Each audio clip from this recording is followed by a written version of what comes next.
Welcome to the Scarlet Report. Many media outlets are linking Aston Villa's goalkeeper Emi Martinez to Manchester United. What kind of goalkeeper is he, and would he be a good target for Manchester United?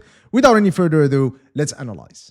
All right, so let's get started first by looking at the data, because data tells us some really hidden and insightful stories about a player's ability and overall performance. So here in the spread, what I have is the goalkeepers from the top 5 leagues ranked based on their shot stopping ability. Now, you got to be careful about how you use data. You know, data is meaningless without context, okay? So most people, unfortunately, if they want to identify the best performing goalkeepers, for example, they would go on their favorite football data platform and they would rank goalkeepers based on, let's say, clean sheets, for example, or save percentage. But guys, without context, those pieces of data are absolutely meaningless. I give you an example. What if you brought your 4-year-old toddler, for example, to a football pitch and you asked me to take 5 penalties with your toddler being the goalkeeper? You know, unless I am the world's biggest dickhead, more likely than not, you know, I'm going to take really soft shots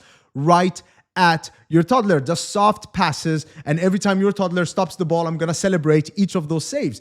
At the end of the exercise, your toddler is going to have a save rate of 100%. That's like a perfect save success rate. But what does that tell us about your 4-year-old son or daughter's ability as a goalkeeper? Absolutely nothing, okay? Because data has to be put in its context. So what I have here, first, we have to talk about the difficulty of shots that a goalkeeper faces. That's definitely the ideal piece of context that we need in order to judge a goalkeeper's ability. So this is why here I do have the post-shot expected goals per shot on target. Basically what this shows is just the difficulty of the shots that a goalkeeper faces. So the higher this number, the harder those shots are to save, and the lower they are, the easier those shots are to save. So think about it as shots from longer distances, or from impossible angles, or shots taken by players from with their weaker foots, for example, or with other defenders being around them with very little time and space to take a proper shot. And here at the bottom, what I have is the post shot expected goals plus or minus. Basically, what it shows is just how many goals this goalkeeper has prevented. Basically, it shows if it's over 0, it just means that this goalkeeper has prevented more goals than expected. And if it's below 0, that means that this goalkeeper has let in more goals than expected. Okay, so to the right, good. To the left, bad. And now let's use first this goalkeeper right here, Jan Oblak, a goalkeeper I'm sure all of you know, but we haven't heard about him much in the past 2 or 3 seasons. It's because many people have woken up to the realization that I've made a few years ago, which is that Jan Oblak is actually an extremely overrated goalkeeper. He's a classic goalkeeper that benefits from the team he plays in. Jan Oblak plays for Atletico Madrid under Simeone. They enjoy defending, and we know how they are. Not only are they good at defending, they enjoy defending. They take pride in their defending. So as a result, Jan Oblak actually faces the easiest shots out of any goalkeeper in the top 5 leagues.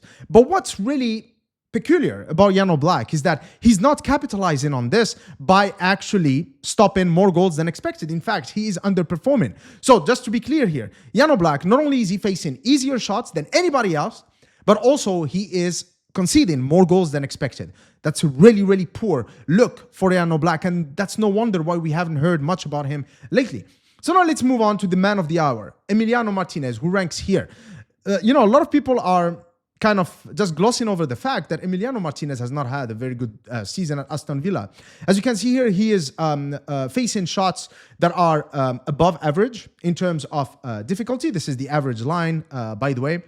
But also at the same time, he is actually not preventing Aston Villa from conceding any goals more than they are expected to concede. So that's a very average, if unremarkable, performance from Emiliano Martinez. But of course, the other piece of context that we need to add is, how does Emiliano Martinez compare to Andre Onana? Well, you might think that Andre Onana might be somewhere around these areas, absolutely hopeless. No, he's right here. That's where Andre Onana is. Emiliano Martinez, Onana over here. They're right next to each other. Both of them are quite average, absolutely unremarkable, in that in the case of Andre Onana, he's facing shots that are slightly easier to deal with than Emiliano Martinez, but still harder than average. And also at the same time, he's actually preventing, just slightly more goals than Manchester United are expected to concede. In other words, if you actually had Andre Onana playing for Aston Villa and Emiliano Martinez playing for Manchester United, in essence, facing shots of each other's difficulty, basically Andre Onana will get slightly towards this area and Emiliano Martinez would drop slightly to this area, and effectively they're going to become the same player. So now let's put a face on this story that data told us by looking at some Emiliano Martinez footage. All right, so let's start with one positive before moving on to the absolute horrendous. So what I have here is an example of those harder than average shots that Emi Martinez occasionally faces. This was against Newcastle with Tonali over here. As you can see, Tonali with his positioning on his stronger foot, not many defenders around him. This is a shot where you would actually bet on the shot taker to score, but Emi Martinez, of course, is able to pull off a save. And of course, Emi Martinez is capable of saves against the odds. Of course, we all remember the save he made against Kolo Muani in the World Cup final. So, of course, he is capable of pulling off some magical saves occasionally. But then again, so is every goalkeeper, including Andre Onana.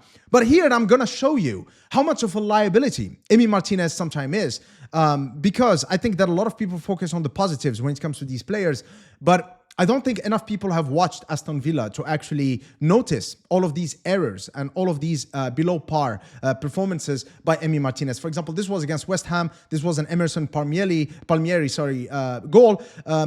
Across into the far post, and then the ball, the header, just goes through Emi Martinez. Like, this should be a routine save from Emi Martinez. This one is even worse. This was against Nottingham Forest. By the way, guys, here he pulled off an amazing save against Nottingham Forest in this game. It's just, I completely forgot to clip it.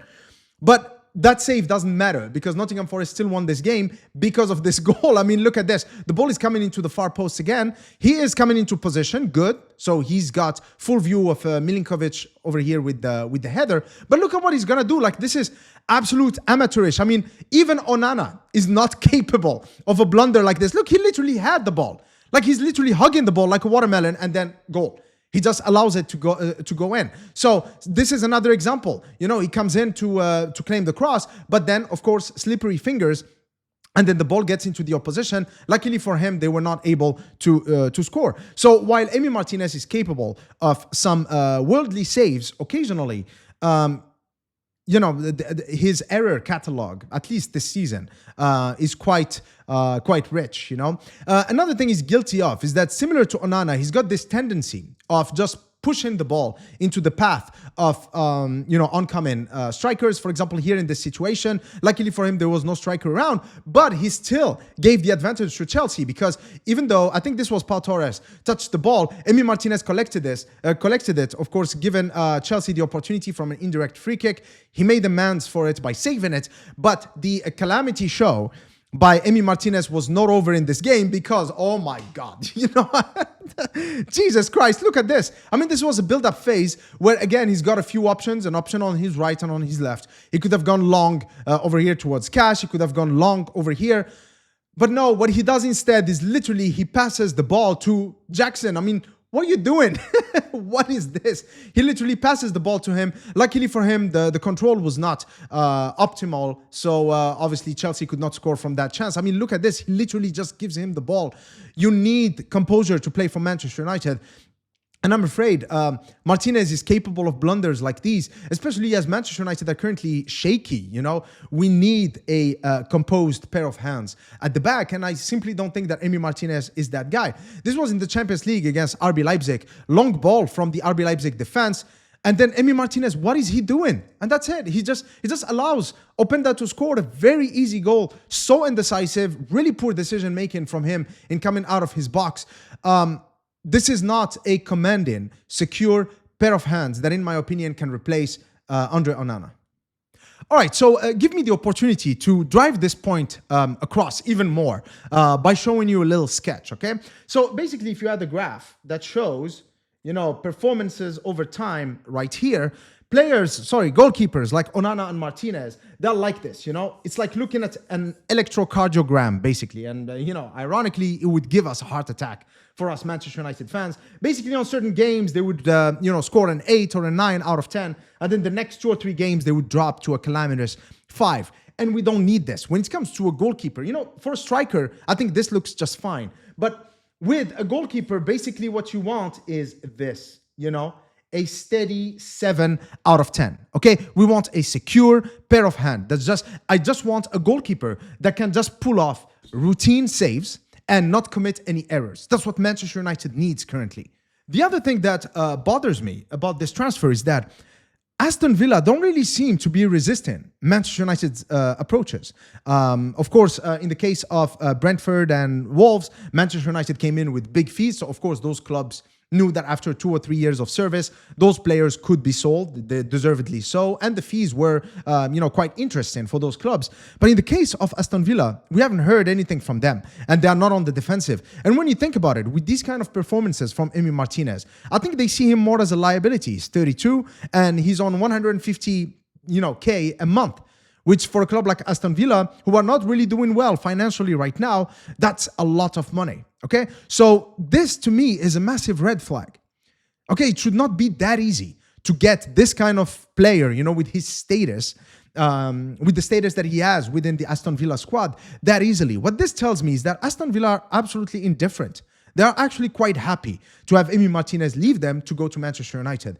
If we are looking for an upgrade to Andre Onana, it's not Emi Martinez. Now, as I've said before, it's my character to support Manchester United and Manchester United players. So if we actually go through with this transfer and we sign Emi Martinez, I am going to back him up the way I back any Manchester United player out there. But since I'm giving my opinion now before we actually move ahead with this transfer, guys, for me, it's a hard pass. Okay, it's a hard pass. I would love to hear what you guys think about this. Okay, you can let me know in the comment section below. Until next time, cheers.